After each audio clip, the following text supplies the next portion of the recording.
Εστίαση ψυχής και σώματος. Μια εκπομπή με επίκαιρα και ενδιαφέροντα ιατρικά θέματα. Επιμελείται και παρουσιάζει ο Δόκτωρ Μάριος Γλασίδης, με ευτήρας γυναικολόγος. Εστίαση ψυχής και σώματος από το ραδιοφωνικό σταθμό της Ιεράς Μητροπόλεως Λεμεσού.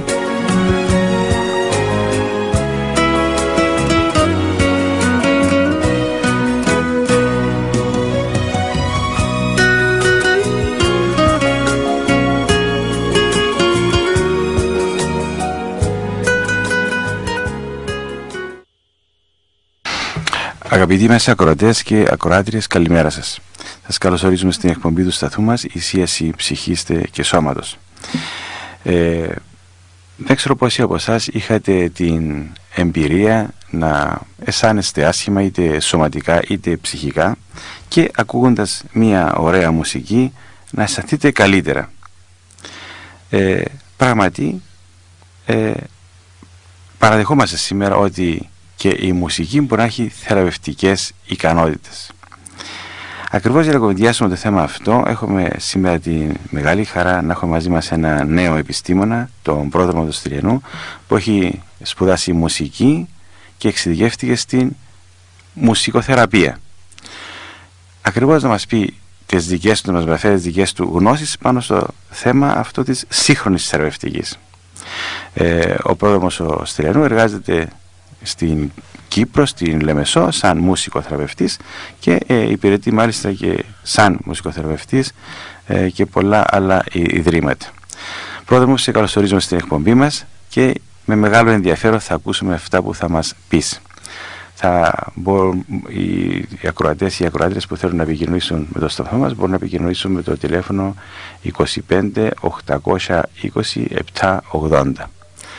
Τώρα λοιπόν, καλώς όρισες στην εκπομπή μας. Καλό μεσημέρι. Σε ευχαριστώ πάρα πολύ. Σας ευχαριστώ πάρα πολύ που μου δώσετε Εμείς ευχαριστούμε. Εμείς ευχαριστούμε. Και χαιρόμαστε που έχουμε μαζί μας ένα νέο επιστήμονα. Να είμαι μαζί σας σήμερα και να μου δοθεί ευκαιρία να μιλήσω για αυτά που ζω καθημερινά σε ένα επιστημονικό κλάδο, ο οποίος νέος στην Κύπρο και προσπαθεί να επεκταθεί, να το γνωρίσει ο κόσμος, να αναγνωρίσει περισσότερο, γιατί πιστεύω ότι το γνωρίζουν όλοι. Γνωρίζουν όλοι μέσα τους τις δυνατότητες που έχει η μουσική, τις έχουν ζήσει. Μπράβο. Με τον ένα τρόπο ή τον άλλο. Μα όλοι δεν έχουμε νιώσει την άμεση επίδραση που έχει η μουσική πάνω μας. Και λέμε πολλές φορές και με άλλες ευκαιρίες το έχουμε πει, πράγματι η μουσική είναι μια διεθνής γλώσσα. Είναι, όντως, είναι διεθνής γλώσσα, την οποία αντιλαμβάνεται ο κάθε άνθρωπος. Και πόσες φορές δεν έχουμε συγκινηθεί ακούγοντας μια μουσική. Πάρα πολλές φορές η μουσική έχει την ευχέρεια να συγκρατεί στιγμές. Πολλές φορές ένα κομμάτι το οποίο έχουμε ακούσει σε κάποια συγκεκριμένη στιγμή να το ακούσουμε 5-10 χρόνια μετά και να μας φέρει σε εκείνη τη στιγμή. Ασφαλέστατα. Και λέμε πως συνδυάζονται καταστάσεις με μουσική. Και αντίστροφα βέβαια υπάρχει μουσική η οποία αντί να σε ηρεμεί σου προκαλεί νευρικότητα. Βεβαίως. Έτσι είναι. Αυτά είναι κάποια από τα πράγματα τα οποία χρησιμοποιούμε στην επιστήμη. Αλλά δεν ξέρω αν σου έχει τύχει εσένα που είσαι ο θεραπευτής. Πολλές φορές δεν μας έχει τύχει να έχουμε ένα σωματικό πόνο. Σωματικό πόνο. Βεβαίως. Και να νιώσουμε καλύτερα ακούγοντας έτσι μια ανάλογη μουσική. Στο εξωτερικό περισσότερο, όχι στην Κύπρο, υπάρχουν μουσικοθεραπευτές οι οποίοι ασχολούνται ακριβώς με αυτή τη διαδικασία. Είναι μέσα στη διάρκεια χειρουργικών επεμβάσεων και βοηθάνε στη μείωση του πόνου με τη μουσική, και έχει αποδειχθεί ότι μειώνεται η χρήση των φαρμάκων κατά τη διάρκεια μιας χειρουργικής επέμβασης, μιας γέννας, με τη χρήση της μουσικής. Να σου πω και εγώ το εξής που κάνουμε εδώ και χρόνια. Σίγουρα τόσο στο χειρουργείο και ιδιαίτερα τώρα τον τελευταίο καιρό, και όταν λέμε τελευταίο, και εδώ και αρκετά χρόνια που χρησιμοποιούνται περιοχικές καλούμενες ναρκώσεις, δηλαδή αυτό που ξέρει ο κόσμος με ένεση στην πλάτη, ας το πούμε έτσι, που με την ένεση αυτή δεν αισθάνεται πόνο, στο χειρουργικό πεδίο, σε κάποια μέρη, εν πάση περιπτώσει, που χειρουργούμε, και ακριβώς ακούγοντας μουσική είναι και πιο ήρεμος άνθρωπος και αισθάνεται πολύ καλύτερα και έχουμε και καλύτερη έκβαση των εμβάσεων. Αλλά εμείς σαν μευτήρες, πρόδρομε μου, το χρησιμοποιούμε εδώ και χρόνια στον τοκετό. Βέβαια. Δεν απαλύνει η όλη ταλαιπωρία, σε εισαγωγικά, έστω και ευχάριστη μεν, του τοκετού, ακούγοντας ωραία μουσική. Βεβαίως, η μουσική... Ή πολλοί πάλι πάνε στα θεραπευτήρια. Στα θεραπευτήρια, ναι. Να χαλαρώσει, λέει, και ακούω ωραία μουσική. Ναι. Το λοιπόν, αλλά πες μας εσύ όμως, πλέον επιστημονικά, πού στηρίζεται αυτό το πράγμα? Τι είναι η μουσικοθεραπεία? Μπορούμε να δώσουμε... Η μουσικοθεραπεία είναι ο επιστημονικός κλάδος ο οποίος ασχολείται με τη θεραπευτική χρήση της μουσικής και το μουσικό στοιχείο. Είτε αυτό είναι ήχος, ρυθμός, μελωδία, αρμονία, χρειά, η ένταση. Η μουσικοθεραπεία δεν μπορεί να την κάνει οποιοδήποτε. Δεν μπορούμε να πούμε εγώ θα κάνω μουσικοθεραπεία του εαυτού μου. Δεν είμαι κατάλληλος εγώ για να κάνω μουσικοθεραπεία του εαυτού μου. Χρειάζεται ένας μουσικοθεραπευτής για να κάνει ακόμα και μουσικοθεραπεία στον ίδιο το θεραπευόμενο. Είναι αυτό που λέμε πάντα, ότι ο γιατρός, γενικά ο γιατρός, ο θεραπευτής, με άλλα λόγια, ευρύτερα ομιλώντες, δεν πολλές φορές αστοχεί όταν προσπαθεί να θεραπεύσει τον εαυτόν του. Ναι, βλέπεις πολύ διαφορετικά τις καταστάσεις. Δηλαδή και επισέρχεται η υποκειμενικότητα, δεν έτσι? Βεβαίως. Και έχουμε η επίτευξη των θεραπευτικών μας στόχων έχουν να κάνουν τόσο με ψυχικό, σωματικό, συναισθηματικό, διανοητικό, κοινωνικό, γνωστικό τομέα και τη βελτίωση της ποιότητας της ζωής. Αυτό μας απασχολεί. Και δεν είμαστε εκεί για να μάθουμε κάποιο μουσική. Όχι, ναι. Ο στόχος μας δεν είναι καθόλου μουσικός. Αν τύχει μέσα από την επικοινωνία της μουσικής κάποιος να μάθει κάτι περισσότερο, είναι πολύ φυσικό. Όχι, ναι. Αλλά δεν θα καθίσω μπροστά από οποιοδήποτε όργανο και να τους δείξω αυτές είναι νότες, με αυτόν τον τρόπο πρέπει να παίζεις. Ο καθένας δημιουργεί τη δική του μουσική νότα, το δικό του μουσικό χαρακτήρα μέσα από αυτή τη θεραπεία. Μπορούμε όμως να πούμε ότι αυτός που ασχολείται ο ίδιος με μουσική ή που μπορεί να παίξει έναν όργανο έχει κάποια θεραπευτική ωφέλεια? Γιατί όλοι λέμε, ή αυτοί που παίζουν όργανα, που ασχολούνται με μουσική, λέει, ναι, πράγματι πάω να παίξω την κιθάρα μου, να παίξω το πιάνο μου, να παίξω το βιολί μου, πώς, και ηρεμώ. Τώρα είναι το χόμπι του βέβαια αυτού. Βεβαίως. Ή και επαγγελματικά μου, αλλά μπορεί να είναι και εγώ ίδιος ηρεμώ όταν παίζω μουσική. Δηλαδή μπορεί αυτό που πες, ας πούμε, να μην μπορεί κανείς να θεραπεύσει στοχευμένα κάτι τύπου έχει. Αυτό είναι το διαφορετικό. Αλλά ότι έχει ένα καλή διάθεση ή προδιατίθεται έτσι ευμένος. Αυτή είναι η διαφορά, ότι ενώ μπορεί να νιώσεις εκείνη τη στιγμή εντάξει όταν εκφραστείς μέσω της μουσικής, όταν δεν στοχεύεις όμως για το συγκεκριμένο πρόβλημα το οποίο υπάρχει, τότε το πρόβλημα θα επανέλθει. Η διαφορά του μουσικοθεραπευτή είναι ότι μέσα από το ιστορικό το οποίο θα πάρεις από τον ασθενή, ή αν έχει έρθει με παραπεμπτικό ασθενής από κάποιο γιατρό, αναλόγως του προβλήματος το οποίο βλέπεις με το συγκεκριμένο ασθενή, τότε ο θεραπευτής θα ασχοληθεί με εκείνο το πρόβλημα. Έτσι, ασχέτως αν μέσω των συνεδριών δει και κάτι άλλο που θα πιστεύει ότι μπορεί να είναι κάτι να τον απασχολεί, θα στοχευτούμε σε αυτό το πρόβλημα. Δεν μπορείς πρώτα, η μουσικοθεραπεία είναι κάτι είναι νεοφανές, γιατί μας έχεις πει στην Αγγλία παλαιότερα. Σου είπα ότι και εμείς εδώ στην Κύπρο αρκετά χρόνια ασχολούμαστε με ένα μέρος της μουσικοθεραπείας. Πρέπει να σας κάνουμε μια ιστορική αναδρομή, να δούμε. Η μουσικοθεραπεία υπάρχει εδώ και χιλιάδες χρόνια. Μπορώ να πω από όσο λογικά πρέπει να υπάρχει ο άνθρωπος, με το δικό της τρόπο η μουσικοθεραπεία προϋπήρχε. Χρησιμοποιόταν από τους Αιγύπτιους, είχαν μουσική, από τους αρχαίους Έλληνες έλεγαν να πάνε να παίξουν τη λύρα για να ακούσουν. Είχαμε θεούς, ψεύτικους θεούς που πίστευαν οι άνθρωποι τότε. Ναι, αλλά όμως φαντάσου πόση σημασία είχαν δώσει στη μουσική που έκαναν και θεούς της μουσικής, ας το πούμε έτσι. Αρχαίοι φιλόσοφοι. Ναι. Ένα από τα κύρια μαθήματα που δίδασκαν ήταν η μουσική, που τη βάζει σε αρκετά ψηλή θέση. Αλλά δεν υπήρχε αναγνώριση αυτού του τομέα μέχρι περίπου το Δεύτερο Παγκόσμιο Πόλεμο. Ερχόμαστε χιλιάδες χρόνια μετά. Δηλαδή, απλούστατα, ίσως στην εποχή του Δεύτερου Παγκοσμίου Πολέμου, να κάτσαν οι σύγχρονοι επιστήμονες και να ανέλυσαν τα ωφελήματα που είχαν οι ακούοντες παλαιότερα από την αρχαία εποχή τη μουσική, τα ωφελήματα που είχαν, και να πούν, έχει κάποια επιστημονική βάση. Ξεκίνησαν τότε, όταν μετά το Δεύτερο Παγκόσμιο Πόλεμο υπήρχαν τόσοι πολλοί τραυματίες, αρκετοί μουσικοί είχαν ξεκινήσει να πηγαίνουν σε νοσοκομεία και να παίζουν μουσική στους ασθενείς, και εκεί έβλεπαν πώς έβλεπαν την διαφορά των στρατιωτών, των τραυματιών, στην βελτίωση της κατάστασής τους. Και αυτό σιγά σιγά εξελίχθηκε σε αυτό που έχουμε τώρα. Μα δεν λέμε πώς σε έναν κέντρο, να το πούμε, να ψυχαγωγηθώ ακούοντας μουσική. Ψυχαγωγηθώ. Φαντάσου τι ωραία που είναι ένας επιστήμονας πάει στοχευμένα πλέον με ανάλογη μουσική στο ανάλογο αντικείμενο που έχει μπροστά του, να το θεραπεύσει. Βεβαίως.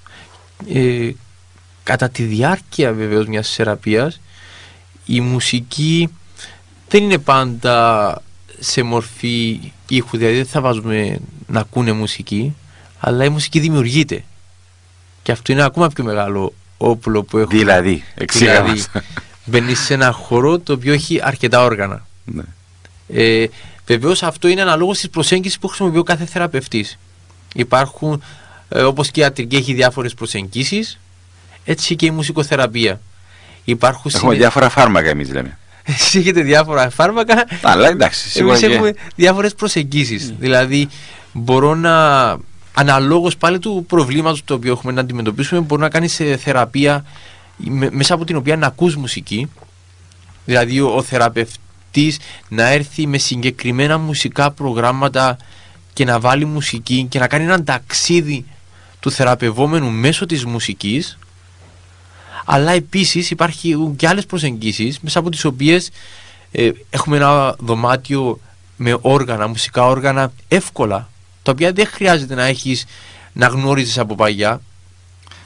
Είναι ένα ερώτημα, ας πούμε, χρειάζονται ειδικές γνώσεις μουσικής, ας πούμε, από μέρος του θεραπευομένου? Καμία.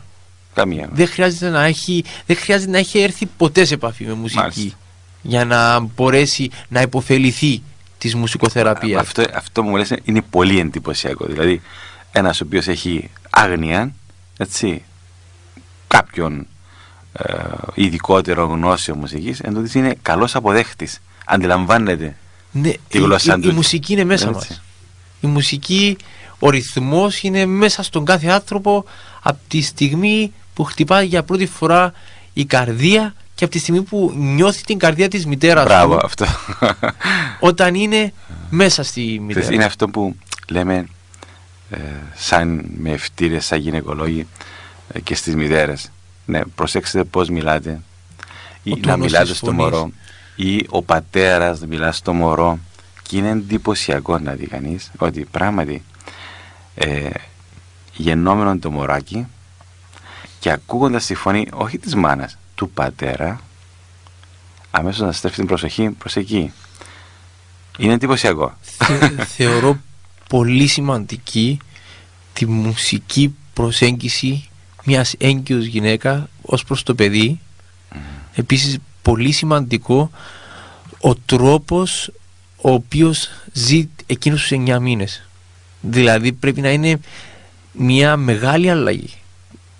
Μια γυναίκα πρέπει να κάνει μια τεράστια αλλαγή κατά εκείνους τους 9 μήνες. Πρέπει να μάθει να συνηθίσει την ιδέα ότι μέσα της έχει ένα άλλο ζωντανό πλάσμα, το οποίο είναι εκείνη υπεύθυνη για τον τρόπο τον οποίο θα εξελιχθεί. Δηλαδή πρέπει εκείνους τους 9 μήνες, αν είναι ένα νευρικό πλάσμα, να ηρεμήσει. Δηλαδή είναι πολύ σημαντικό να κατανοήσει ότι ο χαρακτήρας ο οποίος ζει εκείνους τους 9 μήνες μεταδίδεται χωρίς να το θέλει σε ένα παιδί. Γιατί είναι γνωστό ότι αναλόγως του αν η μητέρα είναι ήρεμη ή ανήσυχη, αυτό θα εκφραστεί και με ανάλογη παραγωγή ουσιών, ορμονών, έτσι, που σίγουρα θα περάσουν και μέσα από το φάλιο λόρο μέσα στο μωρό. Οπότε βλέπουμε και όλοι οι μητέρες το ξέρουν, το έχω βιώσει, ότι όταν είναι αυτές σε ηρεμία είναι και τα εμβριά, τα μωράκια τους ήρεμα. Όταν εκείνες για κάποιο λόγο είναι ανήσυχες, και το μωρό πιθανόν να είναι ανήσυχο. Και είναι ωραίο να βάζουν μουσική, να έχουν ακουστικά, αυτά τα μεγάλα ακουστικά που βάζουν στους ραδιοφωνικούς σταθμούς, και να τα βάζουν κοντά και να μεταφέρουν τη απαλή μουσική. Έχει ωραίες μουσικές, έχει δικές μουσικές που χρησιμοποιήθηκαν με έρευνες και αποδείχθηκαν ότι βοηθάνε ακόμη περισσότερο τα παιδιά, αλλά και μουσικές οι οποίες αρέσουν στους γονείς να τις χρησιμοποιούν. Ναι, πολύ σωστό αυτό, αλλά είχες πει τη μεγάλη αλήθεια, ότι η πρώτη μουσική που θα ακούσει είναι ο ρυθμός της καρδίας. Ο ρυθμός της καρδιάς της μάμας. Έχει καλύτερο πράγμα. Υπάρχει μέσα μας από την πρώτη στιγμή. Έτσι η μουσική, θέλοντας και εμείς, συνταξιδεύει μαζί μας όλη μας τη ζωή. Γι' αυτό είναι και εύκολο ένας μουσικοθεραπευτής μπορεί να κερδίσει ακόμη και άτομα που έχουν λιγότερη επαφή με τον κόσμο μας. Άτομα με προβλήματα που δυστυχώς δεν μπορείς να έχεις μια κανονική επαφή μαζί τους, δηλαδή δεν θα τους μιλήσεις και θα κατανοήσεις, ενώ με τη μουσική μπορούμε να κερδίσουμε τον ενδιαφέρον τους. Υπάρχει μέσα τους η μουσική. Αν πάμε έτσι σε πιο αρχαίγονους λαούς που εμείς τους λέμε απολύτιστους, εμείς τους λέμε απολύτιστους, βλέπεις ότι πράγματι έχουν δύο πράγματα έμφυτα. Τη μουσική που είναι συνυφασμένη με τον χορό, το ρυθμό, δεν είναι έτσι? Βεβαίως, η χρήση των τυμπάνων στο εξωτερικό, με συνοδεία του χορού. Αλλά και του ήχου. σε ένα λαό που είναι μακριά από το σύγχρονο πολιτισμό. Δεν είναι έτσι που ζουν τα πλάσματα. Από την πρώτη ώρα που θα γεννηθούν, και τους βλέπεις πως εκφράζονται είτε με τη μουσική και τους φέρνει κοντά. Ή ιδιαίτερα με το χορό, ρε παιδί. Η μουσική και ο χορός τους φέρνει κοντά. Πρώτα απ' όλα καλλιεργεί τους ίδιους και ύστερα δένει την κοινωνία τους. Έχει ζύγιο, ναι. Και τους δίνει μια ταυτότητα η μουσική τους. Ο κάθε λαός σε κάποιες χώρες από αυτές έχουν τη δική τους ταυτότητα μέσω της μουσικής τους. Είναι κάτι εκπληκτικό. Η μουσική, πιστεύω, είναι κάτι εκπληκτικό, και αυτό νομίζω ήταν που με όθησε να κυνηγήσω αυτό. Πάντα μου άρεσε η ίαση. Ναι. Αλλά ήξερα ότι σαν άτομο δεν θα μπορούσα να ήμουν γιατρός. Δεν ήταν αυτός ο κλάδος που με κέρδισε, αλλά η μουσική με είχε κερδίσει. Είτε το θέλεις είτε το όχι, έβαλες τον εαυτό σου μέσα στα ευρύτερα πλαίσια της θεραπευτικής. Ναι, της θεραπευτικής, ναι. Άρα είσαι γιατρός ή είσαι ειδικός γιατρός? Είσαι ειδικός γιατρός. Ειδικός γιατρός μουσικής, αν το λέτε εσείς. Ναι, με μουσική, βέβαια. Εσύ χειρίζεσαι μουσική, θεραπευτικά. Ενώ εγώ τα φάρμακα, ας πούμε. Τώρα, μπορούμε να πούμε ότι όπως υπάρχουν κάποια φάρμακα που απευθύνονται ή θα θεραπεύσουν ειδικές καταστάσεις, έτσι υπάρχουν και μουσικές ανάλογες. Δηλαδή, θα το θέτω διαφορετικά. Πώς προσεγγίζεις έναν άτομο, έναν ασθενή σου? Συνήθως τις πρώτες 2 και 3 συνεδρίες κάνω τη δική μου αξιολόγηση. Πού θα στηριχτείς? Θα στηριχτώ πολύ στο ιστορικό το οποίο έχω του ατόμου. Θα έχω ήδη μιλήσει, αν υπάρχει επικοινωνία, με το ίδιο άτομο.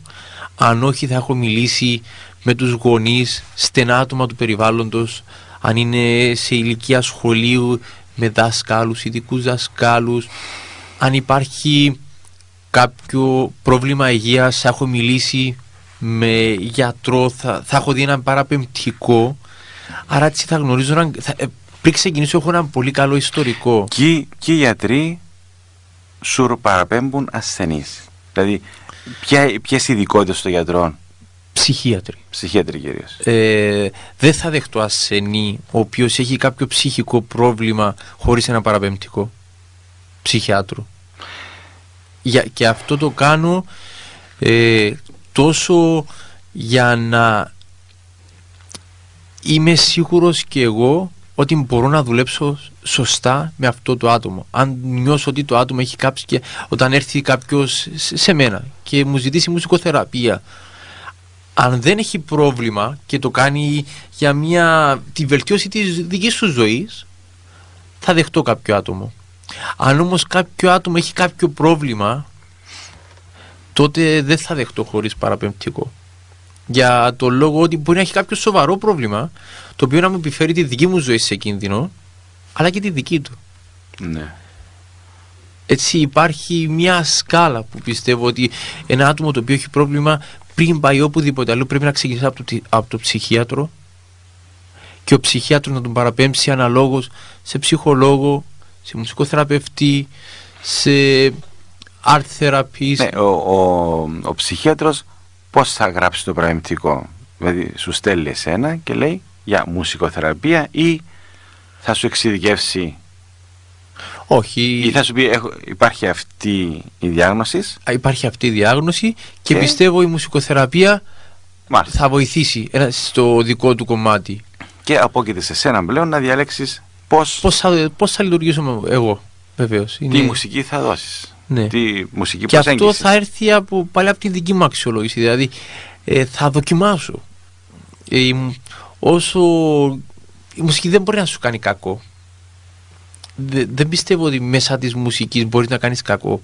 Ναι, αλλά μπορεί να σε νευριάσει, μπορεί όμως. Μπορεί, βεβαίως. Αυτό μπορεί να σε νευριάσει. Το να σε νευριάσει δεν είναι κακό όμως.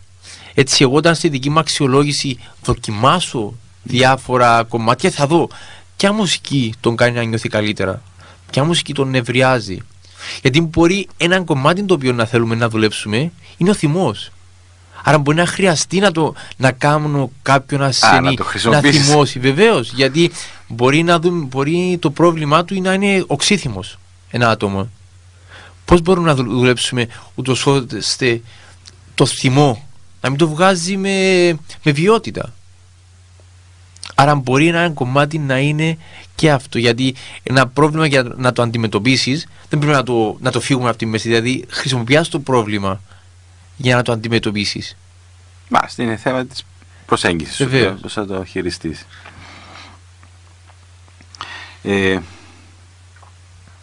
Δηλαδή έρχεται ο ασθενής σου στο ιατρείο σου, έτσι. Ναι. Παίρνεις το ιστορικό. Και τι είναι αυτό? Μπορεί να μας δώσεις κάποια παραδείγματα, πρόεδρε μου? Ας πούμε, ποια είναι τα πιο πολλά περιστατικά που βλέπεις πρώτα απ' όλα στο ιατρείο? Τα περιστατικά που υπάρχουν, τα οποία θα αποταθούν κοντά σου, είτε με παραπεμπτικό, κυρίως με παραπεμπτικό, είτε και από μόνοι του στο κάτω-κάτω. Στην Κύπρο αυτό το διάστημα υπάρχει δυστυχώς πολύ κατάθλιψη. Πάρα πολύ κατάθλιψη. Και αυτό, εντάξει, τώρα είναι δική μου άποψη, οφείλεται σε ότι πολλοί νέοι δεν μπορούν να τα βγάλουν πέρα με τον τρόπο ζωής. Είμαστε σε δύσκολες συνθήκες και αυτό δυστυχώς νιώθω ότι έφερε αρκετή θλίψη στους ανθρώπους. Έτσι, είναι κάτι που βλέπεις πολύ συχνά. Η κατάθλιψη χαρακτηρίζεται σύγχρονες κοινωνίες. Βλέπουμε πολλές φορές, ενώ προέρχεται μέσα από καλούμενες κρίσεις γενικότερες, εν τούτης είναι ασθένεια και της πολυτέλειας. Ναι. Της πολυτέλειας. Με πολλές φορές δεν αξιολογούμε σωστά το νόημα της ζωής. Δίνουμε πιο μεγάλη σημασία στα καθημερινά προβλήματα, τα οποία οπουδήποτε θα εκλείψουν, και σίγουρα ο ένας παρασύρεται από τον άλλο, αφού είμαστε μέσα σε μια κοινωνία τέτοια. έρχεται κάποιος με κατάθλιψη. Πώς το μεταχειρίζεσαι?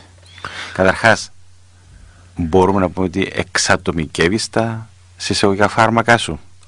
Δηλαδή, η κάθε περίπτωση είναι διαφορετική. σωστό, Άρα το αλλά κάθε υπάρχει ασθένεια που λέγεται κατάθλιψης. Ναι.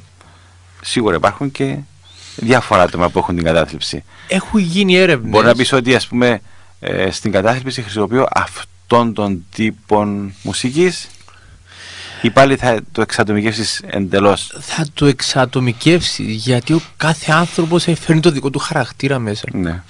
Φέρνει τα δικά του ακούσματα, τη δική του παράδοση, φέρνει το δικό του σπίτι.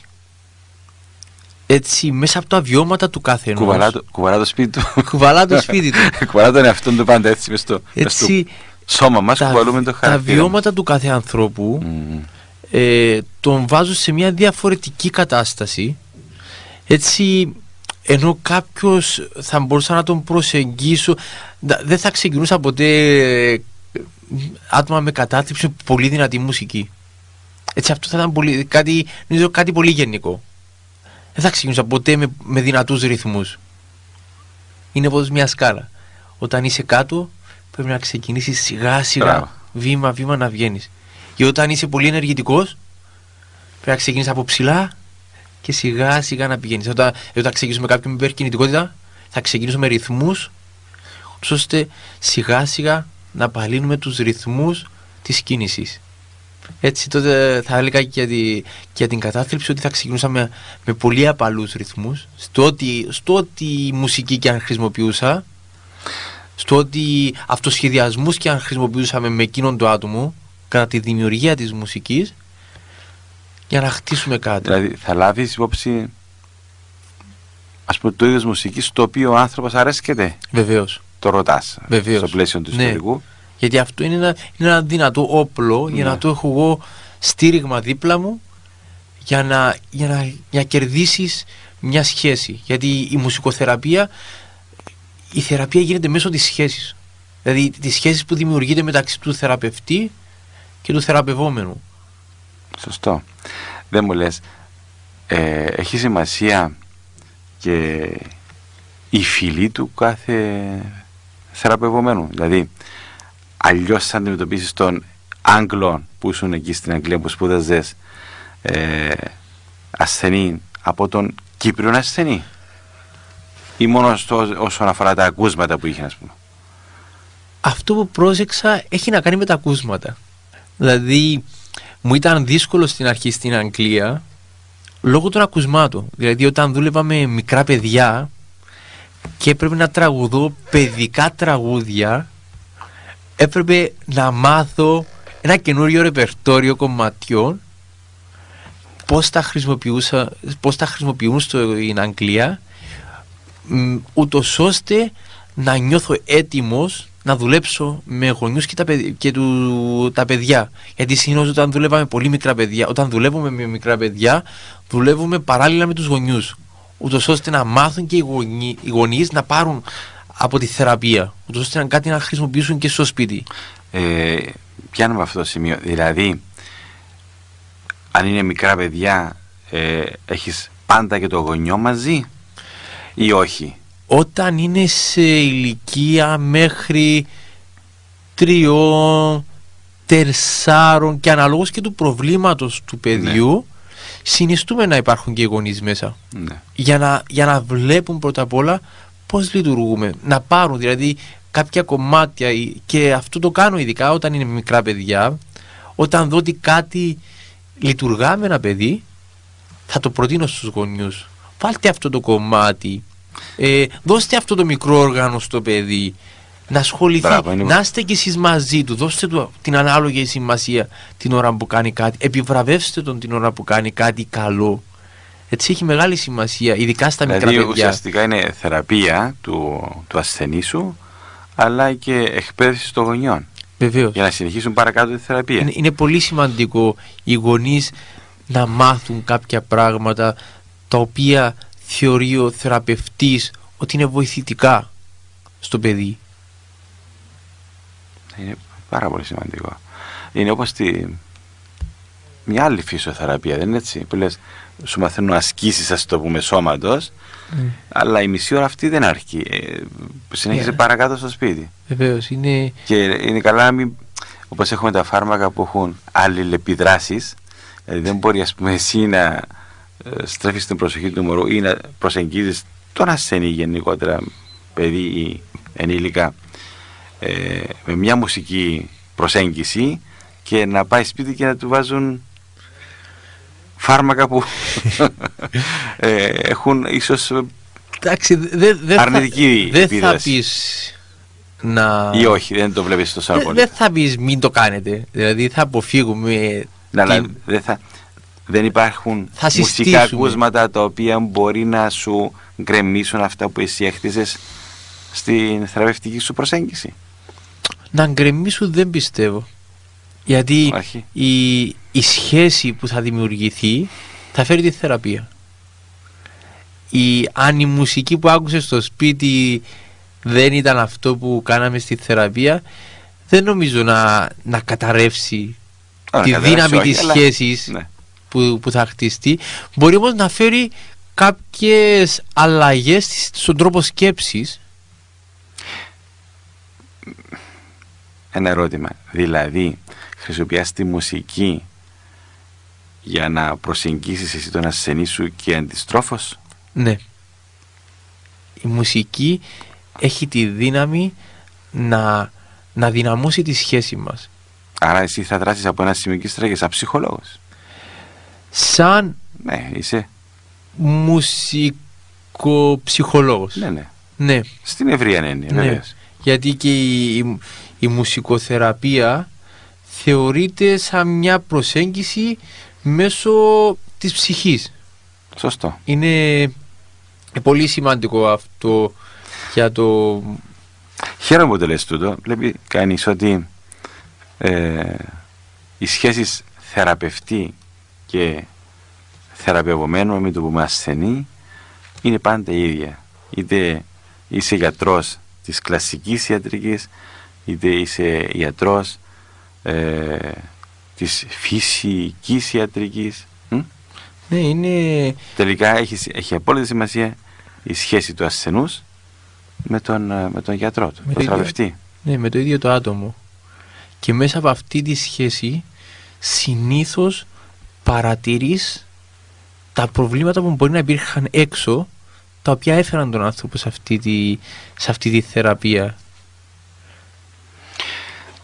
Μπορούμε να μιλήσουμε, ας πούμε, εμείς λέμε στη μευτική ότι, το λέμε έτσι και χαριτολογώντας, αλλά και το εννοούμε, λέει τα χαρακτηριστικά του μευτήρα πρέπει να είναι 3, ας πούμε τα προσόντα μάλλον.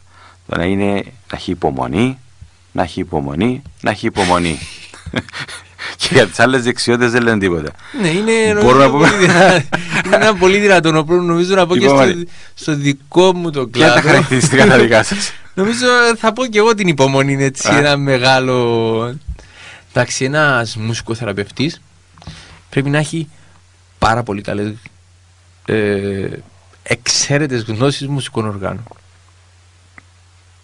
Εξαίρετες γνώσεις μουσικών οργάνων. Άρα αν δεν είσαι μουσικός δεν μπορεί να γίνεις μουσικοθεραπευτής ή όχι? Όχι, μπορείς να γίνεις και μουσικοθεραπευτής χωρίς να είσαι μουσικός. Έχει πολλούς ανθρώπους οι οποίοι έχουν... Όχι, με την έννοια ότι πρέπει να κατέχεις πολλά όργανα. Ναι, πρέπει να κατέχεις από μουσική. Δηλαδή πρέπει να έχεις ανάλογα πτυχία για να μπεις σε έναν κλάδο μουσικοθεραπείας. Πρέπει να έχεις πτυχία μουσικής, αλλά όχι υποχρεωτικά μουσικός. Δηλαδή μπορεί να έχεις πτυχία στην κιθάρα, στο πιάνο. Πρέπει να έχεις καλή εμπειρία, προϋπηρεσία με άτομα με κάποιο είδος προβλήματος. Δηλαδή για να μπεις σε έναν κλάδο μουσικοθεραπείας, σου ζητούν σαν βεβαίως, σου ζητάνε προϋπηρεσία, να έχεις ήδη έρθει σε επαφή με άτομα, να έχεις κάποιες ώρες εργασίας σε χώρους, ώστε να ξέρεις ότι μπορείς να αντέξεις κάτω από αυτές τις συνθήκες. Γιατί είναι δύσκολο. Δηλαδή έρχεσαι σε επαφή με άτομα που είναι δύσκολο να είσαι μαζί τους. Και έτσι πρέπει να γνωρίζεις από πριν. Κατά τη διάρκεια των σπουδών μου νομίζω σταματήσανε 2 άτομα που δεν ήταν δύσκολο. Έχεις απόλυτο δίκιο. Γιατί είσαι τόσο πράγματι έτοιμος να δεχθείς τα μηνύματα που θα παίρνεις από ένα που πάσχει. Και πρέπει να και θα αντέξεις, είσαι τόσο δυνατός κύματοθράφστης να αντέξεις τα κύματα τούτα και να μην παρασυρθείς. Και πρέπει να είσαι και μιας ηλικίας και πάνω για να μπει στον κλάδο της μουσικοθεραπείας. Τουλάχιστον στην Αγγλία, το οποίο ήμουν εγώ, πρέπει να είσαι 22 χρονών και πάνω για να μπορέσεις να ξεκινήσεις αυτόν τον κλάδο. Γιατί για να είσαι όριμος, φοβόντουσαν να μην βαρυφορτωθούν οι ώμοι και να πέσουν κάτω. Και να είσαι όριμος. Δηλαδή είναι ένας κλάδος ο οποίος πρέπει να είσαι αρκετά όριμος, πιστεύω, για να μπει στη διαδικασία πίσω από αυτόν τον κλάδο και να ξεκινήσεις να δουλεύεις αυτόν τον κλάδο. Δηλαδή κάναμε υπηρεσία σε ψυχιατρία, είμαστε σε θεραπευτήρια, να τα πω, τα οποία πήγαιναν άτομα στα τελευταία στάδια της ζωής τους. Πήγαιναν εκεί για 1 μήνα και τους έφερναν σε επαφή με τον εαυτό τους, με τις οικογένειές τους, και ήταν άτομα τα οποία μπαίναν και φεύγαν συνεχώς. Άρα πρέπει να έχεις ένα χαρακτήρα δυνατό για να αντέχεις αυτές τις καταστάσεις. Και όταν είσαι, νομίζω, και πιο μικρός σε ηλικία, είναι πιο δύσκολα τα πράγματα. Έχεις απόλυτο δίκιο. Είναι αυτό που αντιμετωπίζουμε όλοι όσοι ασχολούμαστε με τον συνάνθρωπο μας όταν πάσχει γενικά.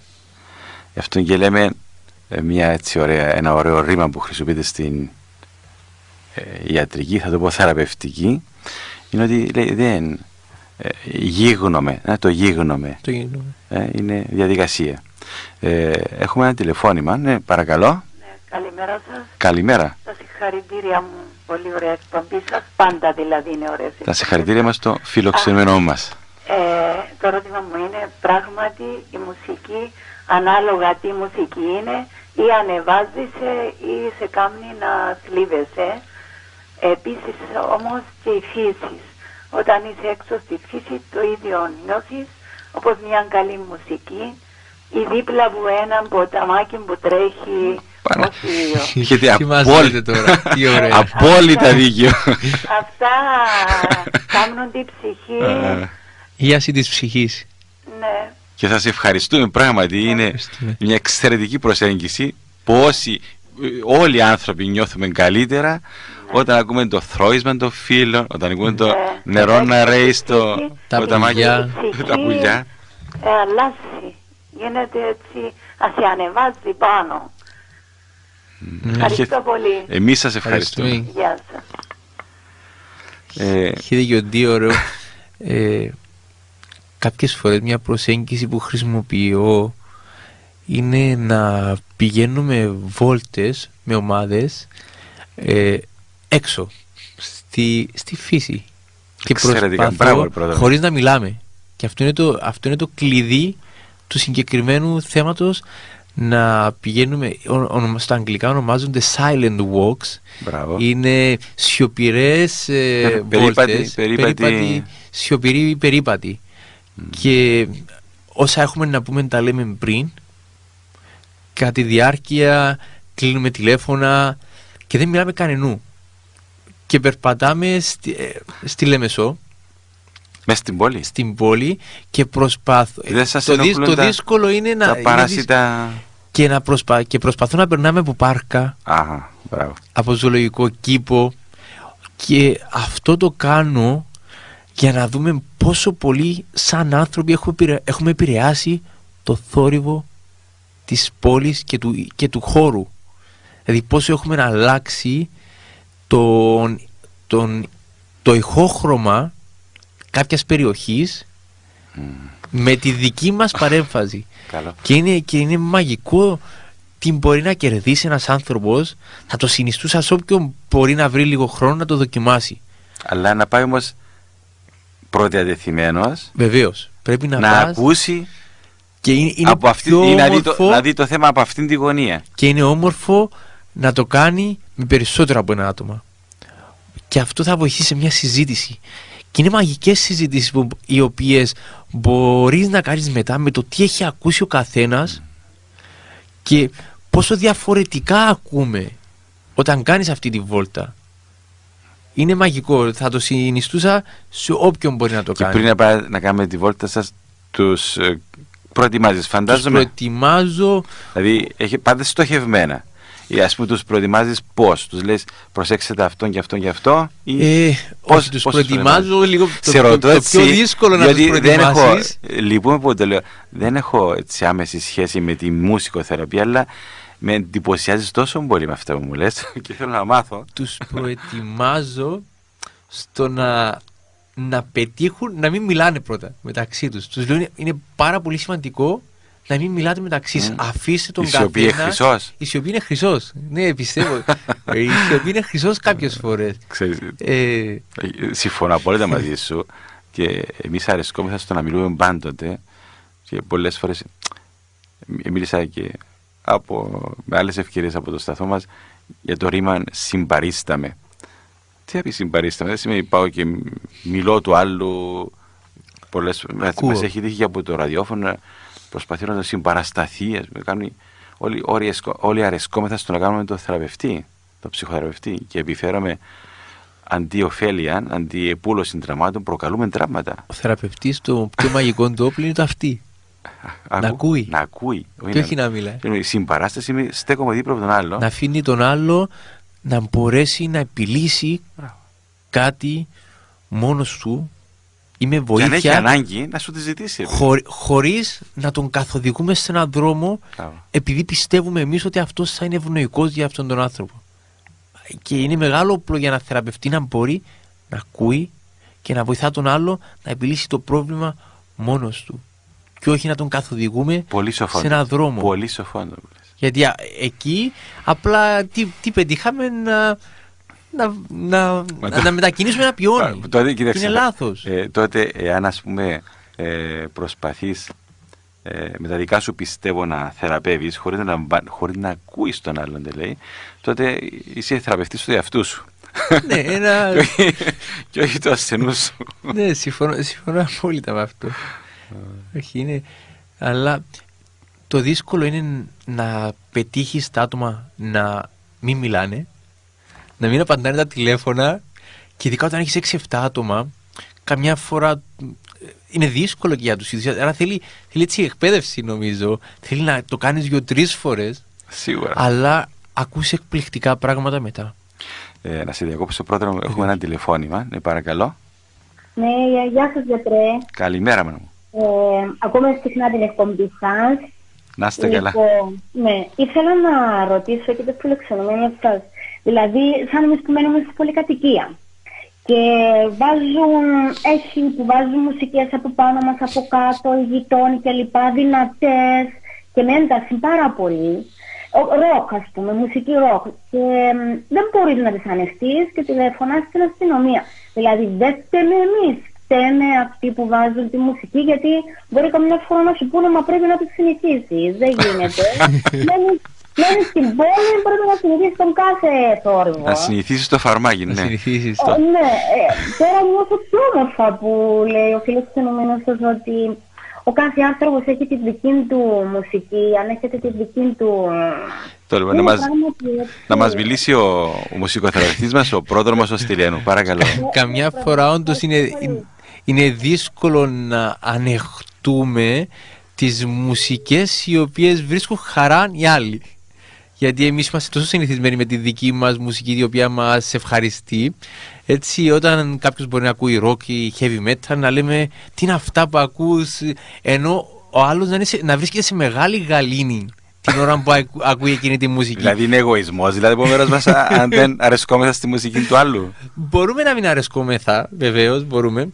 Το θέμα είναι πρώτοι πρέπει να αντιληφθούν οι άλλοι καμιά φορά πότε αυτό που ακούνε είναι ενοχλητικό στους άλλους ή όχι. Κοίταξε, αφού μιλούμε για θεραπευτική, ναι, είναι δυνατό. Οφείλουμε να σεβόμαστε τον άλλο.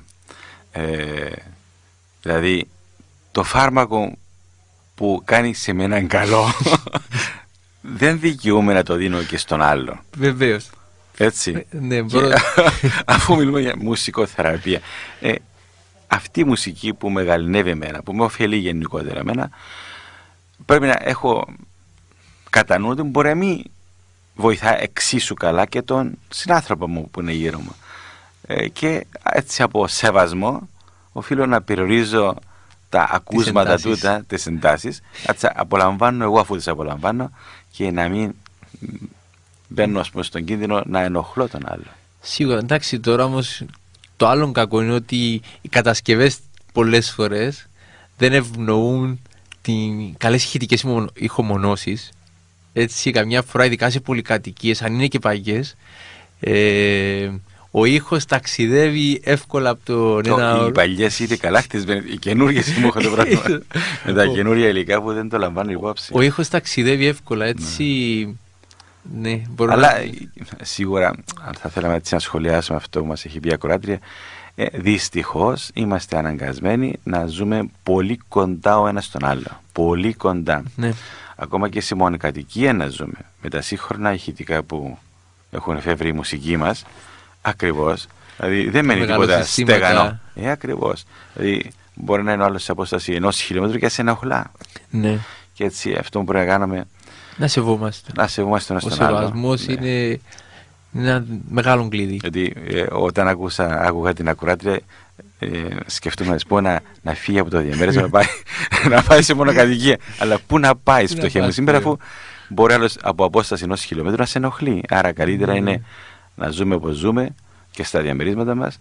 Και είναι κρίμα να μην. Δηλαδή όταν σου το πούνε κιόλας μια φορά, να επιμείνεις. Δηλαδή αυτό δείχνει και ένα χαρακτήρα. Είναι εγωιστικό. Αυτό δείχνει και ένα χαρακτήρα. Καλά, οι άλλοι δεν αντιλαμβάνονται, δηλαδή όταν βάζουν στο διαπασό τα συστήματα τους γενικά, ότι μπορεί να ενοχλούν τον άλλο.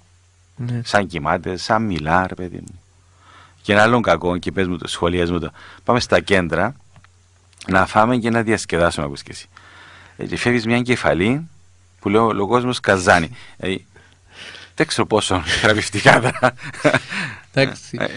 Πώς το λέω έτσι. Είναι δύσκολο μουσικοθεραπευτικά. Να εκφέρω την άποψη, γιατί δούλευα πολλά χρόνια σε μαγαζιά με δυνατές μουσικές. Όταν ήμουν νέος και μπορώ να. Εντάξει. Έφευγες γαλήνιος, δηλαδή. Δεν μπορώ να πω ότι έφευγα γαλήνιος, δεν μπορώ να πω ότι έφευγα με έναν κεφάλι καζάνι, αλλά νομίζω σε κάθε ηλικία έχεις διαφορετικές ανάγκες. Και έτσι νομίζω κάποια άτομα όταν είσαι σε μια πιο νέα ηλικία τα βλέπεις πολύ διαφορετικά. Αλλά πάλι το κεφάλι καζάνι ήταν έτσι. Μας έχει δώσει μια ικανοποιητική απάντηση, πρόδρομο, εντάξει. Τώρα, επειδή και ο χρόνος της εκπομπής δυστυχώς φεύγει σιγά σιγά, πώς είναι, σε τι κατάσταση είναι η μουσικοθεραπεία στην Κύπρο? Η μουσικοθεραπεία στην Κύπρο. Υπάρχουν άλλοι συνάδελφοί σου και πόσον. Πώς είσαστε? Είμαστε περίπου 22 άτομα στην Κύπρο. Νομίζω υπάρχουν 26-27 Κύπροι μουσικοθεραπευτές. Κάποιοι δεν είναι στο εξωτερικό. Στην Κύπρο είμαστε περίπου 22 άτομα, 23-24. Έχετε σύνδεσμο? Υπάρχει ο σύνδεσμος μουσικοθεραπείας Κύπρου. Είμαι ένα από τα μέλη του σύνδεσμου. Μπράβο. Ιδρύθηκε τον Δεκέμβριο του 2010. Πολύ πρόσφατα δηλαδή. Πολύ πρόσφατα. Είναι μέλος του Ευρωπαϊκού Συνδέσμου Μουσικοθεραπείας από το 2011. Προσπαθούμε να διασφαλίζουμε τα δικαιώματα των ατόμων που χρειάζονται και χρησιμοποιούν τις υπηρεσίες της μουσικοθεραπείας. Δηλαδή να μην υπάρχουν τσαρλατάνοι έξω. Οι μεγάλες μας προσπάθειες είναι ένας από τους σκοπούς μας είναι να αποφύγουμε να υπάρχει ο τσαρλατανισμός, όπως υπάρχει στην ευρύτερη ιατρική. Μπορεί να κάνεις ζημιά. Βεβαίως. Αν δεν έχεις την κατάλληλη. Όχι, δεν είναι μόνο να κάνεις ζημιά, αντί να θεραπεύεις, δηλαδή να μην θεραπεύεις. Και ναι, να είσαι εκεί ένας ψεύτικος άνθρωπος και να παίρνεις λεφτά συνανθρώπων χωρίς να επιφέρεις τίποτα. Δικηγόροι με ψευδείς παραστάσεις. Με ψευδείς παραστάσεις. Να διαφωτίσουμε τον κόσμο, να επιμορφώσουμε. Ναι, κοίτα, είχα τονίσει ότι είσαστε νέοι επιστήμονες. Ναι. Το βάρος πέφτει πάνω σας για τη διαφώτιση του κόσμου. Υπάρχει αυτή η μουσικοθεραπεία. Φυσικά στην Κύπρο υπάρχει πάνω από 10 χρόνια. Ναι. και χρησιμοποιείται σε ψυχικές υπηρεσίες στην Κύπρο, σε ειδικά σχολεία στην Κύπρο υπάρχουν θέσεις. Πες μας παραδείγματα, πρόεδρε μου. Υπάρχουν θέσεις μουσικοθεραπευτών στην Κύπρο, σε ειδικά σχολεία. Υπάρχουν σε ψυχικές υπηρεσίες Κύπρου, ασχολούνται με άτομα με ψυχικά προβλήματα. Νομίζω είσαι και σαν μουσικοθεραπευτής και σε σύνδεσμο αυτιστικών παιδιών. Εγώ είμαι στο σύνδεσμο αυτισμού στην Πάφο και πρόσφατα έχω ξεκινήσει τώρα 2 προγράμματα τα οποία λειτουργούν με φιλανθρωπίες και προσπαθούμε να μαζεύουμε φιλανθρωπίες για τον Παγκύπριο Σύνδεσμο Ατόμων με Alzheimer στη Λεμεσό, και προσπαθώ να χτίσω και τις ομάδες μουσικοθεραπείας στο Ίδρυμα Θεοτόκος, τα οποία θα λειτουργούν με βάση χορηγιών. Και προσπαθούμε... Εντάξει, οι χορηγίες είναι και μια ευκαιρία για τον κόσμο που έχει την ευχέρεια ή και από το στέρημα του να βοηθά τον συνάνθρωπό του, αλλά δείχνει και μια αδυναμία από πλευράς του κράτους να βοηθήσει. Βέβαια, όταν λέμε κράτος εννοούμε τους εαυτούς μας, δεν είναι? Εμείς είμαστε το κράτος. Και έτσι όσο μπορεί κανείς είναι καλά να βοηθά και βοηθούνται πολλά άτομα. Σε μια μέρα μπορείς να κάνεις αρκετές θεραπείες, τόσο ατομικές ή ομαδικές, και να βοηθήσεις τα άτομα να είναι καλύτερα, να βελτιώσει την ποιότητα της ζωής τους. Και αυτό έρχεται να προσθέσει στην ιατρική, να μπορεί να βοηθήσει άνθρωπο να μειώσει τα φάρμακα του, να μειώσει τις ώρες που μπορεί να μην ένιωθε καλά, να έχει μια καλύτερη συμπεριφορά. Έτσι η μουσικοθεραπεία έρχεται να προσθέσει στην ποιότητα της ζωής του ανθρώπου. Πάντως, το έχω πει προηγουμένως ότι το βάρος που αναλαμβάνεται είναι πάρα πολύ μεγάλο. Δηλαδή πράγματι, εάν καταφέρεις μέσω της μουσικοθεραπείας να μου ελαττώσεις τα ψυχοφάρμακα που χρησιμοποιώ, τότε μεγάλη υπόθεση. Ή να με ανακουφίσεις από τον πόνο. Έτσι είναι. Τώρα, ένα άλλο ερώτημα. Πώς βλέπεις τη βυζαντινή μουσική από μουσικοθεραπευτικής πλευράς? Μπορούμε να πούμε. Η μουσική γενικά δεν θα ήθελα να τη βάλω σε κατηγορία, νομίζω. Μουσικοθεραπείας. Ναι, αλλά έχει μια τέτοια... Αν το άτομο αρέσκεται στα ακούσματα της βυζαντινής μουσικής, τότε η βυζαντινή μουσική θα τον βοηθήσει. Αυτό είναι το δύσκολο. Όχι το δύσκολο. Αυτό είναι που λέω ότι έρχεσαι και στον κάθε άνθρωπο και τον προσεγγίζεις με τον δικό του τρόπο, με τα δικά του ακούσματα. Σωστά. Έτσι, αν το άτομο έχει ακούσματα βυζαντινής μουσικής και η βυζαντινή μουσική τον βοηθάει, τότε αυτός θα είναι ένας τρόπος προσέγγισης του. Τώρα, επειδή δυστυχώς τελειώνει η εκπομπή μας, θα ήθελες να λέγεις κάτι έτσι καταληκτικά στους ακροατές και ακροάτριες μας?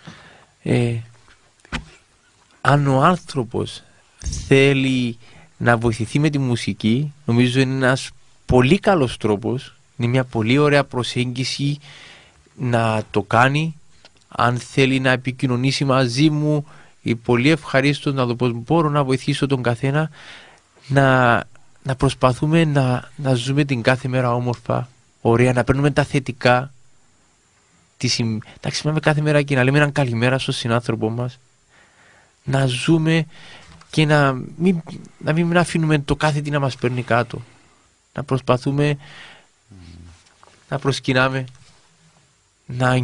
και να απολαμβάνουμε τη ζωή μας, τους ανθρώπους που μας αγαπούν, την οικογένεια μας. Είναι τόσα πολλά πράγματα. Και να έχουμε τη μουσική μέσα στη ζωή μας. Η μουσική βοηθάει. Πρόεδρε μου, σε ευχαριστώ πάρα πολύ που είχες την καλοσύνη να σήμερα μαζί μας και στην κυριολεξία να μας, και εγώ έτσι μιλώ από τον εαυτό μου, να μας ενημερώσεις για τομείς που δεν ξέρουμε τόσο καλά. Έτσι. Τώρα να μπορούμε να δώσουμε ένα τηλέφωνο επικοινωνίας και μαζί σου και μέσω σου και του συνδέσμου που έχετε στο 25 71 66 16, έτσι, ή και στο 25 7 16 6 16 ή και στο 99 80 30 70, έτσι. Τώρα λοιπόν, σε ευχαριστώ πάρα πολύ που ήσουν σήμερα μαζί μας. Εγώ ευχαριστώ. Χαίρομαι που έχουμε όλο και πιο νέους επιστήμονες να εισάξουν και άλλους τρόπους θεραπευτικής. Η θεραπευτική είναι μία, η ιατρική, η τέχνη της ιατρικής είναι μία. Τώρα το πώς θα προσεγγίσει κανείς τον συνάνθρωπο του που είναι σε ασθένεια, με την κυριολεξία της λέξεως, που έχει ανάγκη, με άλλα λόγια, βοήθειας. Ακριβώς όσο πιο πολλές δυνατότητες έχουμε και όσο πιο πολλούς τρόπους, όσο πιο πολλούς δρόμους προσέγγισης στον ασθενή έχουμε, τόσο και πιο καλά αποτελέσματα έχουμε. Και το έχει τονίσει ότι πράγματι χρησιμοποιώντας πολλές θεραπευτικές που να έχουν έτσι συνέργεια, να βοηθάει μια την άλλη, ελαττώνεται και η βαρύτητα των θεραπευτικών προσεγγίσεων της μίας θεραπευτικής. Έτσι έχουμε πιο λίγη ανάγκη, να το πούμε, ισχυρών παυσίπονων, ισχυρών άλλων φαρμάκων ψυχικής σφαίρας κλπ. Σε ευχαριστούμε πάρα πολύ που ήσουν σήμερα μαζί μας. Και εγώ ευχαριστώ για αυτήν την όμορφη συζήτηση που είχαμε. Να ευχαριστήσω τα άτομα τα οποία βγήκαν στον αέρα και μοιράστηκαν τις δικές τους εμπειρίες, και θα χαρώ πάρα πολύ να έχουμε ξανά μια όμορφη συζήτηση. Δική μας χαρά και δική μας τιμή που είσαι σήμερα μαζί μας. Σου λέω, χαίρομαι που έχω απέναντι μου ένα νέο επιστήμονα γεμάτον όρεξη αλλά και γνώση για να βοηθήσει τον συνάνθρωπό του. Σε ευχαριστούμε πάρα πολύ. Αγαπητοί μας ακροατές και ακροάτριες, σας ευχόμαστε καλό απόγευμα και χαίρετε.